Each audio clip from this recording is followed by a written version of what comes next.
नमस्कार. गोड गप्पा कार्यक्रमात आज पुन्हा एकदा maxillofacial surgeon doctor Madhura D Kulkarni madam आहेत आणि आजचा विषय आमचा जो आहे तो अगदी वेगळा आहे, कारण याच्यावरती तुम्ही कधीच पूर्वी कुणाचाही पॉडकास्ट बघितला नसेल असं मला वाटतं. मॅडम, स्वागत आहे. तर आज आपण ज्या विषयावरती बोलणार आहोत, तर तो विषय मुद्दाम आपण निवडलाय कारण आता सध्या लग्न सराईचा सीझन आहे आणि या लग्न सराईच्या वेळेला अनेकांना यामध्ये सुधारणा करून घ्यायची आहे. आता यामध्ये म्हणजे कशामध्ये, तर नाकामध्ये. बरोबर. आपण पाहतो की नाक चाफेकळीसारखं असावं किंवा नाक किती तरतरीत आहे किंवा नाकाच्या शेंड्यावरती किती राग आहे किंवा कुठं नाक खुपसू नको, असं मराठी भाषेमध्ये नाकाच्या संदर्भामध्ये भरपूर म्हणी, वाक्प्रचार किंवा अनेक सुविचार पण आहेत. तर आपण आज जो विषय निवडलाय तर त्याच्यामध्ये जे नाक आहे आपल्याला जन्मजात मिळतं, परंतु अनेकांना ते हवं तसं मिळत नाही. मग आता आपण म्हणला की ते हवं तसं आम्ही करून देतो. तर मुद्दामच हा विषय घेतलाय कारण अनेकांना ही समस्या आहे आणि जाणून पण घ्यायचं आहे. तर त्या संदर्भामध्ये आपण जे काही काम करतो नाकाच्या संदर्भामध्ये फिलिंगचं, तर ते नेमकं काय काम आहे किंवा ते नेमकं आपण काय करतो? ओके. सो नाकाचं जसं तुम्ही खूप सारं भरपूर आता सांगितलंच, की चाफेकळी नाक वगैरे. आता कसं आहे, लोकांना असं असतं, की मला खूप स्ट्रेट आणि सरळ नाक हवंय. जसं बाकीच्या ॲक्टरचं वगैरे आपण बघतो नाक आहे तसं. तर त्याला म्हणतात रायनोप्लास्टी. अच्छा. रायनोप्लास्टी हे 2 प्रकारे होते. एक तर सर्जिकल होते किंवा नॉन सर्जिकल होते. तर ती प्रत्येकाची चॉईस आहे. आता तुम्हाला जो काही प्रॉब्लेम आहे, जसं समजा काही लोकांना नाक खूप मोठं असतं. हा एक मोठा विषय असतो, की हा भाग नाकाचा खूप मोठा आहे माझा, असा जाड दिसतो आणि इथे नाकाला हाडच नाहीये किंवा अगदी इथे सपाटच असतं. त्यामुळे ते असं नाक दिसतं, की एक आपण सॅडल नोज जसं म्हणतो, की चपटं नाक किंवा मोठं नाक, नकटं नाक, अशी बरेच नावं देतो आपण त्याला. तर ते सगळे नाकांची समस्या घेऊन बरेच लोक येतात. तर आम्ही दोन्हीही चॉईस पेशंटला देतो, की सर्जिकली जाऊ शकता किंवा नॉन सर्जिकली जाऊ शकता. पेशंटची चॉईस असते. सर्जिकली काही लोक चूज करतात ज्यांना परमनंटच नाकामध्ये ट्रान्सफॉर्मेशन पाहिजे. जसं आपण बरेच ऍक्टर ऍक्ट्रेसेस बघतो, की ह्यांचे बरेच वर्ष असंच नाक आहे, काही बदल होत नाही.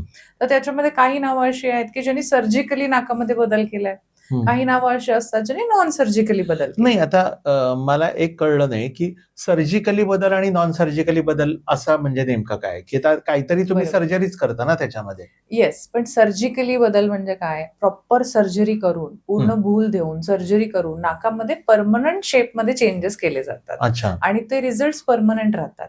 ते बदलू शकत नाहीत. अच्छा. नॉन सर्जिकल म्हणजे काय, कुठलीही सर्जरी नसते, एक इंजेक्शन असतं ज्याला आपण नॉन सर्जिकल रायनोप्लास्टी असं म्हणतो. त्याच्यामध्ये लिक्विड फिलरचा उपयोग करून तुमच्या नाकाला एक शेप दिला जातो. याचे रिझल्ट टेम्पररी किंवा सेमी परमनंट आपण असं म्हणू शकतो. काही लोकांचे लगेच जातात, काही लोकांचे बरेच वर्ष राहतात. नाही, तसं नाही. पण आता समजा एखाद्या व्यक्तीचं नाक एक्स शेपचं आहे आणि त्याला ते कसं असायला पाहिजे, हे तुम्ही त्याला आधी काही कल्पना देता किंवा त्याला सांगता का कसं? डेफिनेट देतो. म्हणजे आता प्रत्येकाच्या चेहऱ्याची पट्टी जशी असते, तसं तुमचं खूप उंच फेस आहे, त्याप्रमाणे तुमचं नाक हे शेप तसा पाहिजे. आपण ज्याला गोल्डन प्रपोर्शन असं म्हणतो, की आपल्या कपाळाचा भाग, नाकाचा भाग आणि खालचा भाग हा समप्रमाणात व्यवस्थित पाहिजे. जसं 1/3, 2/3, 1/3 असं त्याला एक प्रमाण दिलेलं आहे. त्याच्यामुळे तुमचा चेहरा सुंदर दिसतो. प्लस नाकाचे सुद्धा काही डायमेन्शन्स असतात. जसं नाक सरळ आहे, इथे किती अँगल वरती ठेवायचं, किंवा तुमच्या गालाप्रमाणे नाकाची उंची किती पाहिजे, किंवा तुमच्या डोळ्यांप्रमाणे इथे किती खोलगटपणा आहे, त्याप्रमाणे नाकाचं ब्रिज कसं पाहिजे. त्याप्रमाणे जेव्हा पेशंट सरळ बघतोय त्यावेळी कुठल्याही नाकाचा अँगल त्याला दिसला पाहिजे की नाही, इतके त्याच्यात छोटे छोटे बारकाई असतात. हे सगळे आम्ही एक्सपिरियन्सने किंवा आमच्या शिक्षणाने आम्ही हे शिकून सगळे एक फॉर्मॅट तयार करून प्रत्येक पेशंटला कस्टमाइज नोज दिलं जातं. म्हणजे प्रत्येक पेशंटचं नाक वेगवेगळं आहे, चेहरापट्टी वेगळी आहे. डेफिनेटली कोणाचं स्क्वेअर शेप फेस आहे, कोणाचं राऊंड आहे, कोणाचं उभट आहे, कोणाचं ओव्हल आहे, कोणाची चीनच जास्ती पुढे आहे, कोणाची मागे आहे. याप्रमाणे सुद्धा नाक बदलतं. प्रत्येकाला तुम्ही जर सेम नाक द्यायला लागला तर ते असं दिसेल की रोबोट्स बनवले गेलेत. सो आपल्याला ते न करता आपण काय करतो, की सर्जिकल किंवा नॉन सर्जिकल कुठलाही ऑप्शन जर पेशंटने चूज केला तर नाक आधी डिझाईन करायला तुम्हाला डॉक्टरचा सल्ला घेणं गरजेचं आहे. कारण आपण पाहतो की बऱ्याच ठिकाणी बऱ्याच क्लिनिक्समध्ये या प्रकारे आम्ही करून देऊ अशा पद्धतीनं अनेक जाहिराती इंटरनेटवरती असतील येतात. किंवा बऱ्याच ठिकाणी आपण सोशल मीडियाला पण पाहतो बरोबर, की आपण पाहतो. नेहमी या विषयावरती आपण प्रत्येक पॉडकास्टमध्ये चर्चा करत आलो आहोत की काही लोक आता काही पण करतात, म्हणजे त्यांची स्पेशालिटी नसताना पण त्या गोष्टी करतात. तर अशा लोकांच्या कडे जाण्यामध्ये आणि आपल्याकडे जाण्यामध्ये काय फरक पडतो? आता maxillofacial surgeon is designed to take care of head and neck, to take care of nose, facial structures, facial bones, या सगळ्या गोष्टी त्याच्यामध्ये आल्या. हं, तर आमचा हा फोर्टे असल्यामुळे नाकामध्ये किती सुंदरतेने बदल करू शकता हं. हे आम्हाला शिकवलेलं असतं. आमच्या सिलेबसमध्येच ते असतं. ओके. त्याच्यामुळे आम्ही जेव्हा एखादं नाक डिझाईन करतो त्याला प्रपोर्शनेट म्हणजे सर्जरी, प्रॉपर जेव्हा सर्जरी किंवा नॉन सर्जरी करतो त्याची अॅनाटॉमी माहीत असणं गरजेचं आहे. हं. आता तुम्ही एखाद्या सर्जनकडे जर गेलात तर सर्जनला पूर्ण अॅनाटॉमीचा अभ्यास खूप व्यवस्थितपणे असतो. हं. त्याच्यामुळे सर्जन हा सर्जरी किंवा नॉन सर्जिकल प्रोसिजर पण खूप सुंदरतेने करू शकतो, ओके. कारण त्याचा खोलगट अभ्यास त्या व्यक्तीला जरूर असतो. बरोबर. असं. म्हणजे एखादा मूर्तिकार मूर्ती घडवत असताना हं. त्या मूर्तीची त्रिमिती प्रतिमा म्हणजे 3D बरोबर. Image image. त्या मूर्तिकाराच्या डोक्यामध्ये असते. तो बरोबर. त्या दगडामधनं जो नको असलेला भाग त्यातला काढून टाकतो आणि एक सुंदर मूर्ती त्याच्यामधून तयार करतो. तयार होते. तर ती सर्जनच्या डोक्यामध्ये मला वाटतं की Fix तयार असते. होत असेल. बरोबर. परंतु आता खूप टेक्नॉलॉजीजमध्ये बदल झालेत किंवा नवीन AI टेक्नॉलॉजी आल्या आहेत किंवा ह्या आता बऱ्याच टेक्नॉलॉजी आल्या आहेत. हं. आपल्याकडे असं काही आहे का की त्या व्यक्तीला आपण असं दाखवू शकतो की हे असं झाल्यानंतर तुझा चेहरा असा दिसू शकेल, म्हणजे तसं तंत्रज्ञान आहे का आणि ते आपल्याकडे आलंय का असं मला म्हणायचं. तंत्रज्ञान असं तर काही नाहीये अजूनही. काही सॉफ्टवेअर बनवले जातात. आता हां. एआयचा जमाना आहे, जसं बऱ्याच लोकांना माहितीये हां. की तुम्ही एआय मध्ये तुमचा स्वतःचा फोटो काढून टाकला आणि एआयला जरी सांगितलं तुम्ही की मला एक छान नोज हवंय, तर अच्छा. ते तुमचा लगेच फोटो चेंज करतं. हां. पण जेव्हा तुम्ही एखाद्या सर्जनकडे जाता आणि तुम्ही एक ट्रस्ट दाखवता, हा सगळा फॅक्टर ट्रस्ट वरती चालतो बरोबर. की त्या सर्जनचं काम कसं आहे, त्यांचे रिझल्ट कसे आहेत, त्यांच्या हाताखालून किती पेशंट्स त्यांनी ह्या प्रकारचे केलेले आहेत, त्यांचा एक्सपिरियन्स, या सगळ्या गोष्टी, ओव्हरऑल त्यांचं शिक्षण, या सगळ्या गोष्टी मांडणी केल्या तुम्ही, तर सर्जन त्याच्या हिशोबाने डेफिनेट तुम्हाला सजेस्ट करू शकतो की मला वाटतं की तुमचं नाक इथून आपण वरती घेतलं, इथून खाली घेतलं तर हे नीट होऊ शकतं. प्लस पेशंटचे चॉईस. आता काही पेशंटला हवं असतं की आता कोणी म्हणतं मला आलिया भट्ट सारखं नाक करा, कोणी म्हणतं शिल्पा शेट्टी सारखं नाक करा, तर त्याप्रमाणे आपण जेवढं 100% त्या पेशंटला डिलिव्हर करू शकतो हे नक्की करू शकतो. याच्यामध्ये आपण हा नाकाचा शेप चेंज केल्यानंतर किंवा त्यांना काही फिलिंग केल्यानंतर किंवा काही हे केल्यानंतर त्यांच्या चेहऱ्यामध्ये कितपत फरक पडतो तुम्हाला, म्हणजे आतापर्यंत जे पेशंट्स केलेत त्याच्यामध्ये त्यांच्या किती जणांच्या चेहऱ्यावरती हसू आलं असं तुम्हाला वाटतं? ऍक्च्युली सर, हसूपेक्षा रडू मी खूप लोकांचं पाहिलंय. असे काही व्हिडिओजही आमच्या पेजवर पोस्टेड आहे. जसं आता सांगायचं तर पेशंट येतात की मॅडम लहानपणीपासून माझी इच्छा आहे की माझं नाक असं व्हावं, पण मी सर्जरी अफोर्ड नाही करू शकत, मला सर्जरीला एवढे पैसे नाही घालू शकत किंवा एवढा वेळ मी सर्जरीला देऊ शकत नाही. बरोबर. तर आम्ही जेव्हा नॉन सर्जिकल म्हणजे लिक्विड रायनोप्लास्टीद्वारे त्यांना नाक बनवून देतो, पेशंट जेव्हा आरशात बघतो तर त्याच्या डोळ्यात खळखळून पाणी यायला लागतं की मला हे जसं हवं होतं तसं झालंय. आणि तीच एक्सप्रेशन महत्वाची आहे. बरोबर. की त्याला मन भरून येतं की माझं नाक इतकं सुंदर झालंय जसं मला हवं होतं. अच्छा, म्हणजे आनंदाश्रू त्याच्या डोळ्यामध्ये येतात. आता याच्यामध्ये काही सर्जिकल पण आपण काम करता, म्हणजे आता कसं आहे की ज्यांचा ह्याचा व्यवसाय आहे की मॉडेलिंग असेल किंवा आता पॉडकास्टर असतील किंवा युट्यूबर असतील किंवा सिनेमामध्ये काम करणारे कलाकार असतील, आता असं काही राहिलेलं नाही ना की हे पुण्या, मुंबईत किंवा दिल्लीत किंवा कोलकात्यामध्ये असतात. हे आता गावोगावी आहेत, म्हणजे सांगलीसारख्या छोट्याशा गावामध्ये सुद्धा आज तुम्हाला कमीत कमी 100च्या वर हे इन्फ्लुएन्सर्स आढळतील. त्यांची अशी इच्छाच असते की आपण स्क्रीनवरती जेव्हा दिसतो त्यावेळेला आपण छान दिसलं पाहिजे. तर या मंडळींना समजा सर्जिकल रित्या त्याच्यामध्ये काम करायचं किंवा त्यांच्या नाकावरती काम करून हवं असेल तर त्याची काय प्रोसिजर असते? आता एखादा असा व्यक्ती जो तुम्ही म्हणालात मीडियामध्ये आहे किंवा अपीअरन्स ज्याला महत्त्वाचं म्हणजे आहे, त्याला तर अशा व्यक्तीला आम्ही काय सांगतो नेहमी की तुम्ही जेव्हा सर्जरी प्लॅन करता तेव्हा तुम्ही पहिले त्यातला वेळ हा चूज करून घ्या की सर्जरी कुठलीही केली तुम्ही तरी 3 ते 4 आठवड्याचा जो वेळ आहे कालावधी तो डेफिनेट लागतोच त्या गोष्टींना. प्लस रायनोप्लास्टी जर तुम्ही चूज करत असाल तर तुम्हाला कशा प्रकारे नाक हवंय, तुमचे लुक टेस्ट जसे तुम्ही देता नॉर्मली कुठल्याही मीडियासाठी, त्या लुक टेस्ट प्रमाणे तुमचे काही photos, pictures, series of videos घेतले जातात की तुमचं नाक कुठल्या अँगलने कसं दिसतं.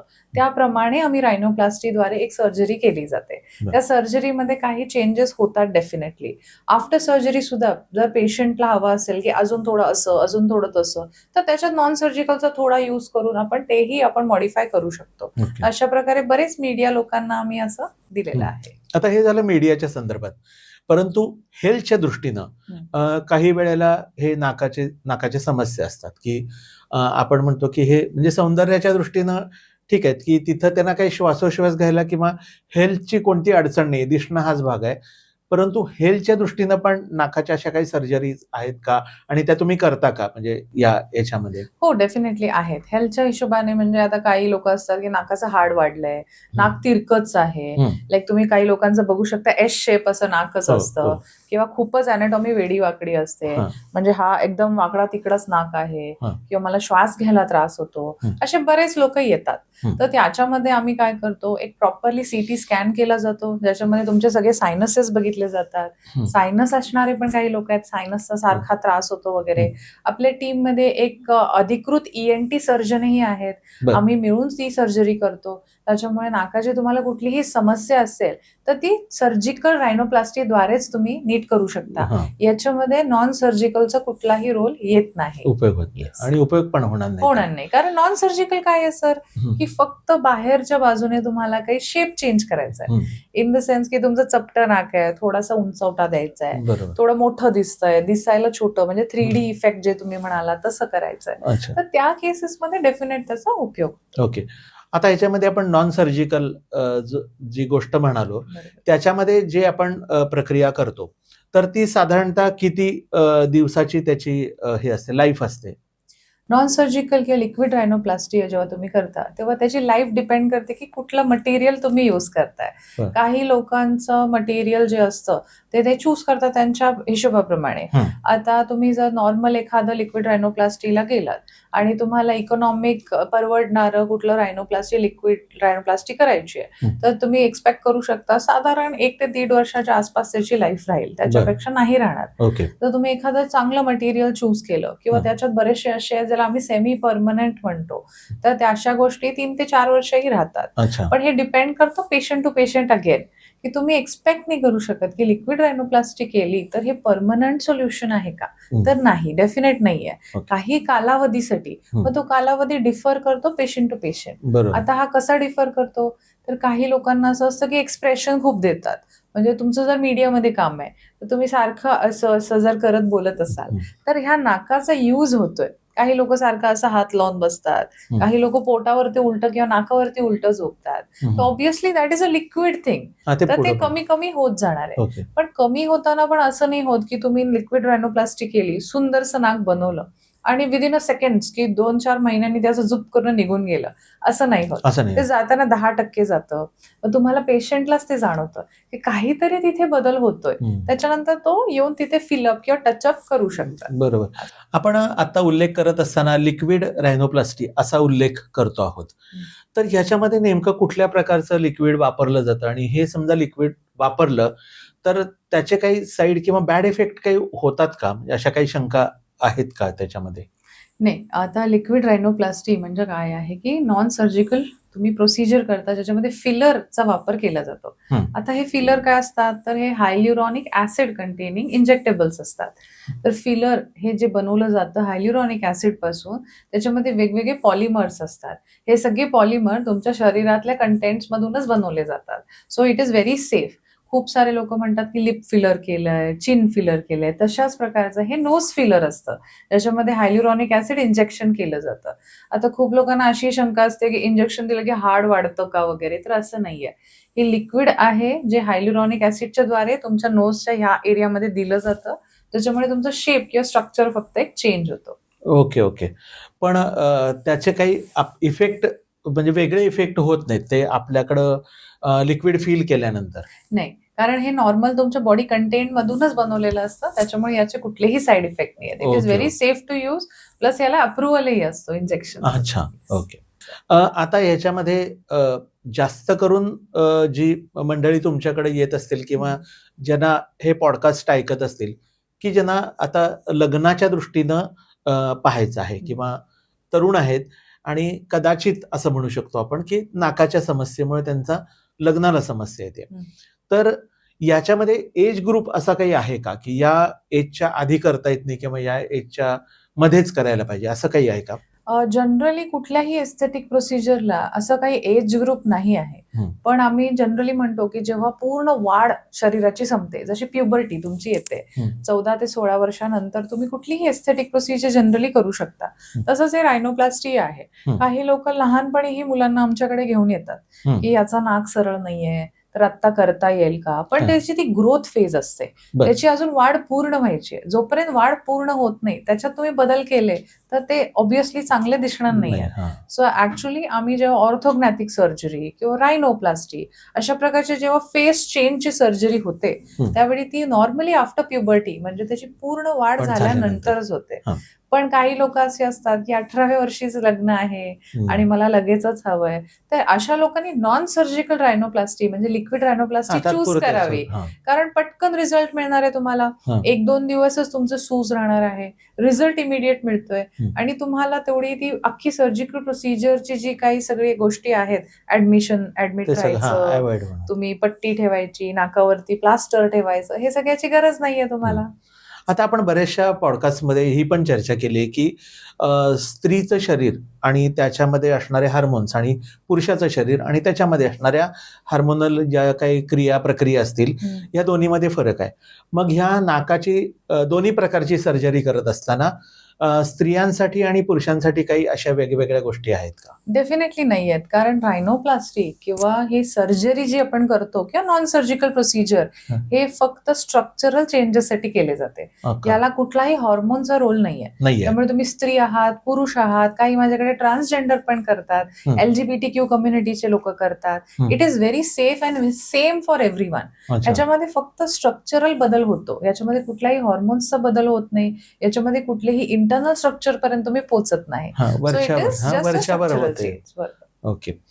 आपल्याकडे आतापर्यंत काही मंडळींनी किंवा आता तुम्ही म्हणतात की ह्याला खूपच डिमांड आहे आणि आपण खूप साऱ्या सर्जरीज आता करतो आहोत, तर त्यांचे एक्सपिरियन्स कसे आहेत ते म्हणजे प्लस मायनस काय एक्सपिरियन्स आहेत त्यांचे, काय सांगता येतील त्यांच्या प्रतिक्रिया? आता कसं असतं, प्रत्येकाच्या मनात एक आपली छवी असते की मला असं दिसायचंय. आता ज्या सगळ्या एस्थेटिक प्रोसिजर्स आहेत या प्रत्येक माणूस आपल्या प्रकारे 100% एक्सपेक्टेशन ठेवूनच येतो. डॉक्टर प्रयत्न करतो, नेहमीच करतो की 100% त्या पेशंटला त्याच्या मनानुसार द्यायचा. डॉक्टर 100% त्याचा प्रयत्न करतो. पण नॉन सर्जिकल जर तुम्ही चूज करत असाल तर कुठेतरी 19-20चा फरक थोडाफार राहणारच डेफिनेटली, बिकॉज ती नॉन सर्जिकल प्रक्रिया आहे. त्याच्यामध्ये स्ट्रक्चरल चेंजेस करताना काही प्रोज काही कॉन्स डेफिनेटली येतात. काही पेशंट्स खूप एक्स्ट्रीमली सॅटिस्फाईड असतात की ज्यांना जसं हवंय तसंच नोज मिळतं.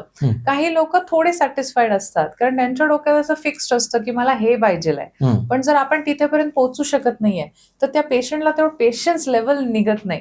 त्याच्यामुळे त्याचं कसं होतं की अच्छा मला ठीक आहे, चांगलं झालंय, पण मला हवंय तसं झालेलं नाही. अशा वेळी आम्ही पेशंटला सांगतो की तुम्ही नॉन सर्जिकल प्रोसिजर पुन्हा करू शकता. पण पेशंटचे एक्सपेक्टेशन किंवा आता आपण जे बघतो इंस्टाग्राम वरून इतका सगळा त्याचा सगळ्या गोष्टी चाललेल्या आहेत की लोक असं म्हणतात एकदा केलं की झालं, एकदा असं नाही होत. तुम्हाला जर काही रिझल्ट तुमच्याप्रमाणे हवे असतील तर तुम्हाला 1 किंवा 2 सेशन करणं डेफिनेट गरजेचं आहे. एका सेशन मध्ये डेफिनेटली कुठलाही सर्जन प्रयत्न करतो तुम्हाला 100% द्यायचा. पण ते 100% जर तुमच्याप्रमाणे झालं नसेल तर तुम्ही परत या, सर्जन तुम्हाला डेफिनेट परत करून देईल.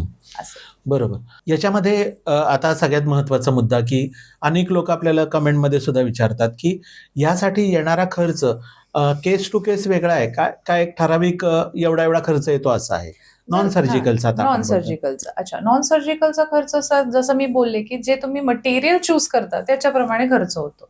आता तुम्हाला जेवढी त्याची लाईफ पाहिजे, जशा प्रकारचं फिनिशिंग पाहिजे. आता तुम्हाला एक्झाम्पल द्यायचं म्हणाले तर आता तुम्ही कलर चूज करता घरासाठी वेगवेगळे, तुम्ही एशियन पेंट्स चूज करता किंवा आणखीन बरेचसे नावं आहेत ते चूज करता. तर तुम्ही त्याचा जसं इफेक्ट पाहिजे त्यानुसार त्याचा तुम्ही चूज करता. तर तुम्ही एखादा बेसिक कलर चूज केला, त्याची इकॉनॉमिक लेवल पण कमी असते, त्याची रिझल्ट देण्याची पद्धत पण कमी असते. तेवढीच आहे. विथ दॅट तुम्ही एखादा प्रीमियम चूज केला तर त्याची प्राइसिंग पण तशी असते आणि त्याचा इफेक्ट पण तसा असतो. सिमिलरली नोज फिलर्स मध्ये सुद्धा तुम्ही ज्या प्रकारे मटेरियल चूज करता त्या प्रकारे तुम्हाला त्याचे रिझल्ट डिलिव्हर होणार आहेत. ओके. म्हणजे केस टू केस आणि तुम्हाला ज्या क्वालिटीचं पाहिजे बरोबर त्याप्रमाणे त्याचं बजेट असणार आहे असणार आहे. आणि मात्र ते सर्जिकल पेक्षा खूपच कमी असणार आहे. कमी आहे. प्लस आम्ही काही लोकांना रेकमेंडेशन पण करतो. हा. म्हणजे आता काही पेशंट्स येतात की मला असं हवंय तसं हवंय, तर आम्ही त्यांना स्पष्ट सांगतो. फेसेस एम मधुरामध्ये आम्ही कधीही पेशंटला असं हे करत नाही की तुम्ही हेच करा तेच करा. आम्ही त्यांना चॉईस देतो. आम्हाला असं वाटतं की तुमच्यासाठी this is the best way what we can do. Patient जर म्हणाला नाही मला हे नाही हेच पाहिजे तर आम्ही त्याप्रमाणे डेफिनेट करून देतो. बरोबर. याच्यामध्ये सर्जरी चूज समजा केली, एखाद्या तो म्हणाला की मला जो खर्च येणार आहे ते टेम्पररी राहील पण मला हे परमनंट असलेलं बरं वाटेल, तर त्याच्यामध्ये त्याला तुम्ही काय सजेस्ट करता की तू टेम्पररी कर का परमनंट कर? आम्ही आधी असं पेशंटलाच विचारतो की तुम्हाला काय हवंय. एखादा पेशंट म्हणतो की मला परमनंट रिझल्ट हवेत, तर आम्ही त्यांना सांगतो जर परमनंट हवे तर तुम्ही सर्जरीलाच जावा. काही लोक कन्फ्युज असतात की मला समजत नाहीये मी काय करावं, तर अशा केसेसमध्ये आम्ही पेशंटला सांगतो की तुम्ही पहिले सेमी परमनंट किंवा टेम्पररी करून बघा. जर तुम्हाला ते नाक आवडलं, त्या नाकामध्ये बदल आवडला, तुमचा चेहरा सुंदर दिसतोय, तुम्हाला हवंय असं झालंय, तर तुम्ही आफ्टर सर्टन इयर तुम्ही डेफिनेट ते परमनंट कधीही करू शकता. सो एक म्हणतो ना आपण की ट्रायल बेसिसवर तुम्हाला जर बघायचं असेल की माझं नाक बदलल्यावर मी कशी दिसते, तर ते तुम्ही डेफिनेट टेम्पररीला जाऊ शकता. ओके. आता याच्यामध्ये आपण नाकावरती काम करणार म्हणजे तसं पाहिलं तर चेहऱ्याशी खेळ आहे हा, असं पण काही लोकांना वाटू शकतं.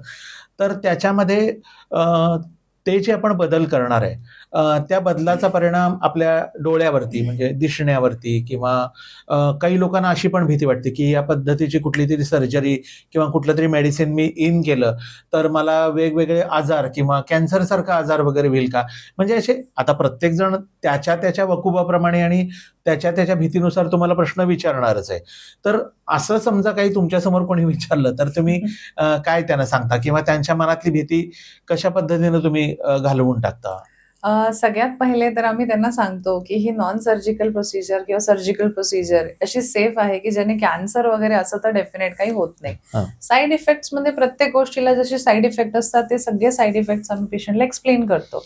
पण आम्ही जेवढा एक्सपिरियन्सने हे सगळ्या गोष्टी करतोय किंवा बिईंग अ सर्जन मी इतके वर्ष प्रॅक्टिस करते, एवढे सारे नॉन सर्जिकल प्रोसिजर्स केले मी, माझा success rate more than 98% definite आहे. मी कुठल्याही पेशंटला कधीही साईड इफेक्ट होईल असं काही प्रोसिजर करतच नाही आणि पेशंटला याची सगळी कल्पनाही दिली जाते. काही रेअर केसेसमध्ये अगदी तुम्हाला अगदी काही प्रॉब्लेमच आला then also we are there for you, कारण आम्ही एक सर्जन म्हणून असताना कॉम्प्लिकेशन हँडल करणेच आमचं फोर्टे असतो. तर याच्यामध्ये खूप सारी माहिती तुम्ही दिलेली आहे, म्हणजे साईड इफेक्ट्स असतील किंवा लोकांच्या मनात खूप सारे प्रश्न असतील. म्हणजे मला जे प्रश्न पडले ते मी सगळे विचारले, पण तुम्हालाही बरेचसे प्रश्न या संदर्भामध्ये असतील तर ते निश्चितच आमच्या कमेंट बॉक्समध्ये टाका. म्हणजे डॉक्टर मॅडम तुम्हाला डायरेक्ट त्याचे रिप्लाय करतील किंवा डायरेक्ट तुम्हाला उत्तरं देतील. आणि त्यांचे फोन नंबर आम्ही डिस्प्लेवरती दिलेले आहेत, आमच्या कॅप्शनमध्ये दिलेले आहेत. तुम्हाला जर काही शंका असेल तर डायरेक्ट हेल्पलाईनला फोन करा. आता मॅडम काय होतं की अनेक लोक प्रश्न विचारतात आणि आपण त्यांना फोनच्या माध्यमातून किंवा त्यांचे फोन नंबर घेऊन त्यांना कनेक्ट करतो. पण अनेकांना पॉडकास्ट बघत असताना किंवा त्यांच्या मनात अनेक शंका असतात आणि अशा वेळेला त्यांना उत्तरं लगेच मिळण्याच्या दृष्टीने आपण काय करू शकतो का? याच्या संदर्भात आपण एक लाईव्ह सेशन डेफिनेट करू शकतो. अच्छा. आपण एक लाईव्ह सेशन करू आणि आधी लोकांना सांगू की आम्ही ह्यावेळी लाईव्ह येणार आहोत. तुमच्या मनात जे काही प्रश्न असेल, नॉट अबाउट रायनोप्लास्टी, समजा हेअर ट्रान्सप्लांट असेल, चेहऱ्याचं असेल, फॅटचं असेल, मला जे काही प्रॉब्लेम्स आहेत. फॅट बद्दल लोकांच्या मनात खूप प्रश्न आहेत, जर ते आपल्याला निश्चितपणानं घेता येतील डेफिनेटली आपण डेफिनेट घेऊयात. आपण लाईव्ह सेशन मध्ये याची सगळी उत्तरं देऊया. येस. आमच्या इंस्टाग्रामवरती म्हणजे इन्स्टावाले काका इंस्टाग्रामवरती, युट्यूब चॅनलवरती आणि फेसबुकवरती आम्ही हे लाईव्ह सेशन कधी करणार आहे ते आम्ही टाकतो. तुम्ही त्यावेळेला लाईव्ह या आणि तुमच्या मनातल्या सगळ्या प्रश्नांची उत्तरं अगदी मोफत मिळवा. डेफिनेटली. Thank you madam. थँक्यू. आपण पुढच्या पॉडकास्टमध्ये आणखीन एका छान विषयावरती गप्पा मारूया. नक्की. तोपर्यंत नमस्ते. नमस्ते.